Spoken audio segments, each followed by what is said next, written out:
And the battle for Gaza City is exploding into chaos. Israeli forces push deeper as thousands of Palestinians flee, but heavy losses shake Israel's own ranks.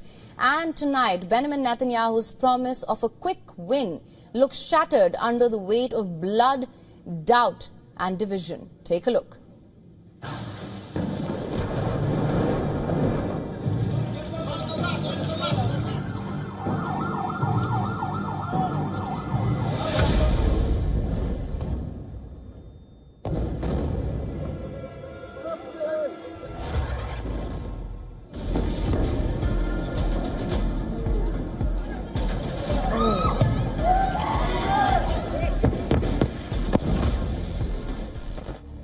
Columns of smoke rise above Gaza City as tens of thousands of Palestinians scramble to escape. Streets once alive are now littered with rubble. Homes blown open, families clutching what little they can carry. Israeli tanks thunder forward, grinding through shattered neighborhoods in what Prime Minister Benjamin Netanyahu vowed would be a swift, decisive push. The situation is really bad. All night long, the tank was firing shells. There is no one left. Take a look at the camp and see the state of it. Very bad state. We have children, we have women, we have girls. The bombing is getting closer. Shelling and F-16 planes that are striking here and there, on the houses, on the seaside, and the battleships in the sea were hitting from all directions. Even the bullets and quadcopters are striking in a random and crazy way. But the cost is mounting, and so is dissent inside Israel's own war machine. The Israeli Defense Forces confirmed 4 soldiers were killed in fierce combat in southern Gaza. Another attack at the Jordan West Bank crossing left 2 more Israeli soldiers dead. For a military already stretched, these blows are devastating. Behind the scenes, the battlefield is just as fractured. A deep rift has opened between Netanyahu's political ambitions and the military's grim reality. The Prime Minister, desperate for a quick achievement to secure his legacy, has no viable plan to win while keeping hostages safe. In a rare act of public defiance, the IDF Chief of Staff is deliberately slowing down the operation, a calculated risk to reduce casualties. Hamas is vowing resistance. The Al-Qassam brigades warn Gaza City will become a graveyard for Israeli soldiers, saying their fighters are dug in, ready to fight street by street, house by house. The stakes could not be higher. Israel seeks to break Hamas militarily, yet the Palestinian death toll has already crossed 65,000, a staggering figure that fuels outrage across the Arab world and beyond. With no clear plan for victory, no roadmap for hostages' release, and an army chief pulling in the opposite direction, Netanyahu's quick win is slipping into a grinding, bloody quagmire. Bureau Report, WION World is One. And in a glaring instance of systemic racism, a UK government report has revealed a shocking statistic. Black women across UK are twice as likely to die in childbirth compared to their white counterparts. The report tabled by the Health and Social Care Committee blames systemic failures in accountability and leadership, stereotypes, bias and racist assumptions for poor outcomes in maternity care for black women. According to a UK-based non-profit, the 3-year rolling average of maternal mortality rate in the UK stood at 28.2 for black women, the highest, followed by 16.7 for Asian and 12.2 for white women. The maternal mortality rate measures the number of maternal deaths per 100,000 women. The report comes after previous findings by the advocacy group 5x More, which found that almost half of pregnant women raised concerns to healthcare professionals during labor.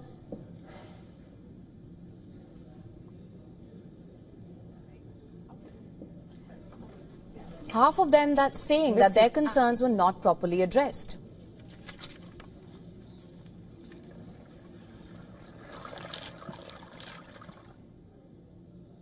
Now, there has been a shake-up in the rankings of the UK's academic behemoths. For more than 3 decades, Oxford and Cambridge have stood as the undisputed giants of Britain's higher education system, swapping the top positions between them and dominating university rankings at home and abroad. But in a historic shake-up, the latest edition of the Times and Sunday Times Good University Guide, it shows both ancient institutions knocked off the podium for the first time since the guide began in 1993. The London School of Economics and Political Science, LSE, has emerged as the new leader, ranked Britain's best university for the second consecutive year. St Andrews, often seen as Oxbridge's fiercest challenger, in year's second place. The surprise of the table came from Durham University, which surged into third and was also named University of the Year for 2026. Oxford and Cambridge were left sharing fourth place, an unprecedented fall for institutions long considered untouchable. The guide assesses universities on a range of indicators, including research quality, entry standards, teaching excellence, student satisfaction, graduate prospects, and sustainability. Oxford and Cambridge continue to excel in research and global reputation, but weaker scores in areas such as teaching quality and student feedback allowed rivals to overtake them. Analysts say the results reflect not so much a decline in standards as a steady rise in performance across other universities, many of which have invested heavily in improving student experience and career outcomes. Durham's achievement shows how Britain's university landscape is diversifying. Excellence is no longer confined to Oxford and Cambridge. Durham's leap into the top 3 was built on improved student satisfaction ratings, stronger teaching evaluations, and notable success in graduate employability. Its Vice-Chancellor described the recognition as a milestone moment that validated the institution's commitment to balancing world-class research with a supportive learning environment. But it is LSE that holds the crown. LSE's back-to-back victory consolidates its growing stature as a global hub for economics, politics and social sciences. Its cosmopolitan student body, strong research profile and unmatched graduate outcomes in finance, consultancy and international policy helped it secure the crown once again. This shake-up does not mean the Oxbridge has lost its global standing, but it does mark a symbolic break with tradition. For more than 800 years, Oxford and Cambridge have represented the pinnacle of British academia. Their joint fall from the top 3 suggests the old hierarchy is giving way to a more competitive plural system in which other universities can, and increasingly do, challenge the giants. Now, the digital battleground has gone silent. In Nepal, a generation that once used social media as its weapon of rebellion is now on the run, scrambling for a digital retreat. The police are now looking for the perpetrators of the violence which left Nepal battered and over 70 lives lost. The protesters are deleting their online lives in desperate effort to escape.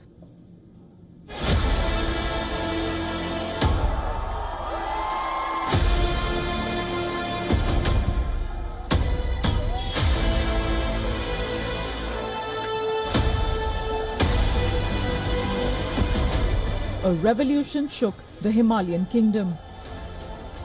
An elected government fell within days as the youth took to the streets against rampant corruption.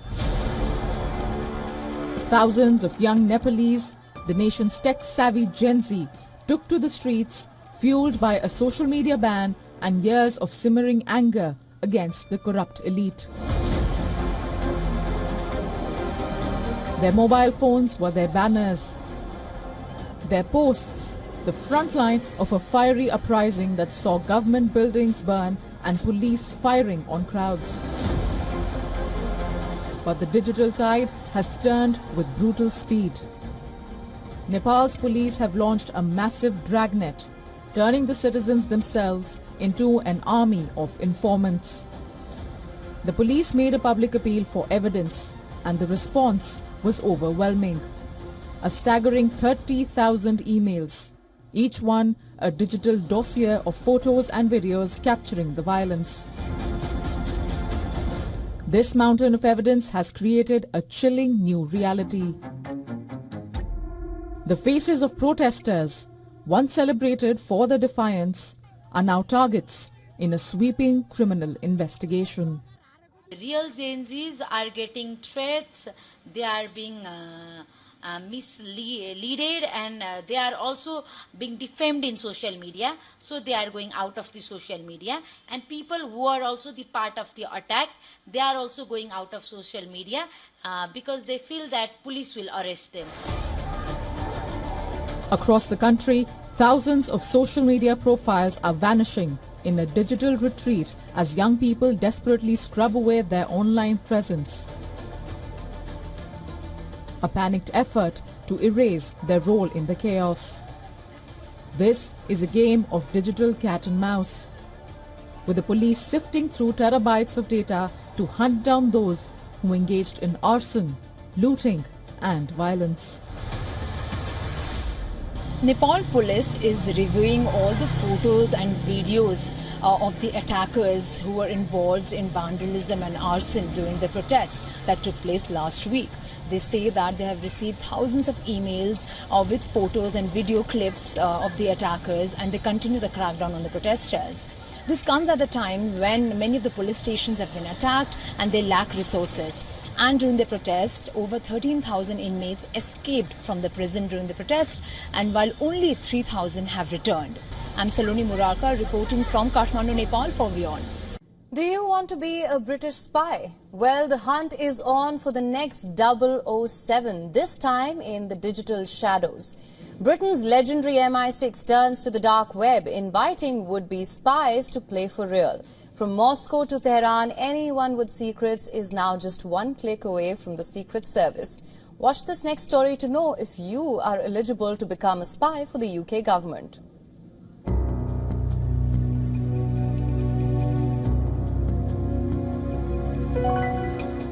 The world's oldest spy agency just rewrote the rulebook. Britain's MI6, the force behind the myth and muscle of James Bond, has gone cyber, launching silent courier on the dark web to recruit a new breed of global intelligence agents.